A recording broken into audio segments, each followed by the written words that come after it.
नमस्कार। आज हम बात कर रहे हैं 23 जून 2025 को हुए एक अहम घटनाक्रम की। अमेरिकी सैन्य ठिकानों पर ईरानी मिसाइल हमला। जी। हमारे पास कई तरह के स्रोत हैं, शुरुआती रिपोर्ट्स हैं, कुछ खुफिया ब्रीफिंग्स भी हैं। और आधिकारिक बयान भी है दोनों तरफ से। बिल्कुल। तो हमारा मकसद है इस पूरी घटना को समझना, मतलब क्यों हुआ, कैसे हुआ और इसके मायने क्या हैं। हाँ। और देखिए, शुरू में ही एक चौंकाने वाली बात है। एक बड़ा मिसाइल हमला होता है लेकिन कोई जानी नुकसान नहीं होता। ये कैसे मुमकिन हुआ? बिल्कुल, ये सबसे बड़ा सवाल है। देखिए, घटना हुई 23 जून 2025 को, स्थानीय समय रात 8 बजे से ठीक पहले। रात 8 बजे, ओके। हाँ, और ईरान ने दो खास अमेरिकी ठिकानों को निशाना बनाया। एक तो कतर में अल उदीद एयरबेस। हाँ, वो तो सेंटकॉम का हेडक्वार्टर्स है ना, फॉरवर्ड वाला। बिल्कुल सही, बहुत महत्वपूर्ण।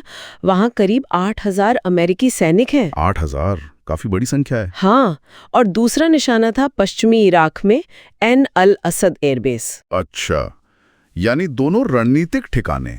जी, बहुत अहम। तो ये तो साफ है कि निशाना बड़ा था, सोच समझकर चुना गया। ईरान ने इसे कुछ नाम भी दिया था, और वजह क्या बताई जा रही है?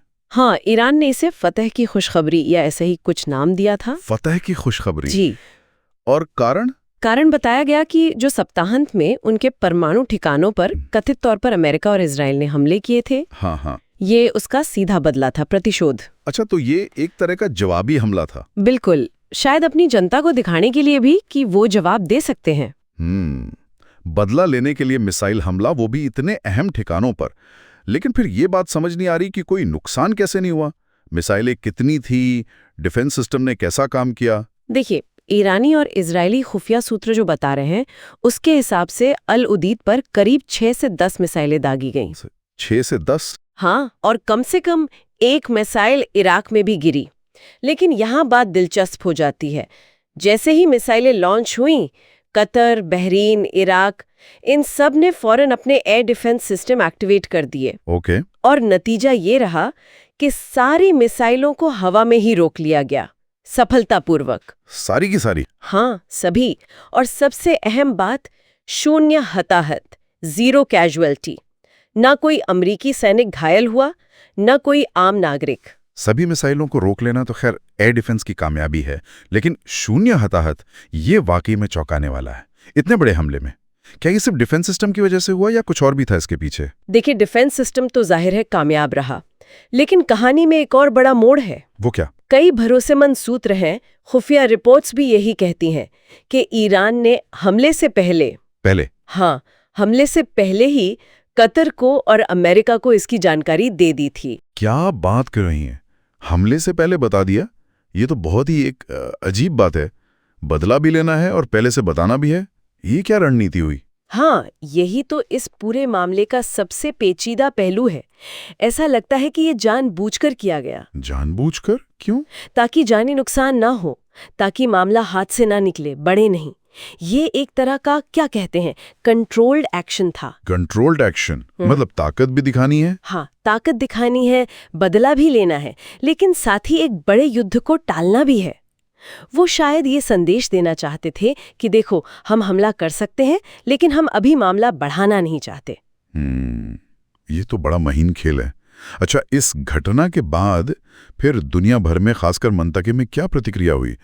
कतर और अमेरिका ने क्या कहा? देखिए, कतर ने तो जाहिर है हमले की निंदा की, कहा कि ये उनकी संप्रभुता का उल्लंघन है। स्वाभाविक है। हाँ, लेकिन साथ ही उन्होंने ये भी जोर दिया कि मिसाइलें आबादी वाले इलाकों से दूर गिरी। शायद वो भी तनाव कम रखना चाहते थे। ओके। और अमेरिका? White house? अमेरिका में राष्ट्रपति ट्रंप ने फौरन व्हाइट हाउस सिचुएशन रूम में मीटिंग बुलाई। मतलब स्थिति को गंभीरता से लिया गया। जाहिर है, लेना ही था।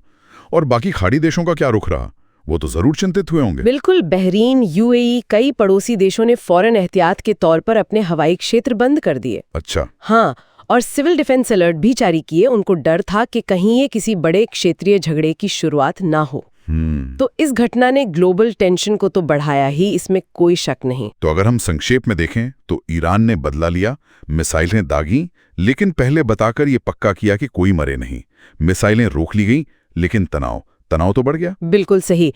संक्षेप में यही है, ये ताकत का प्रदर्शन भी था और संयम का भी।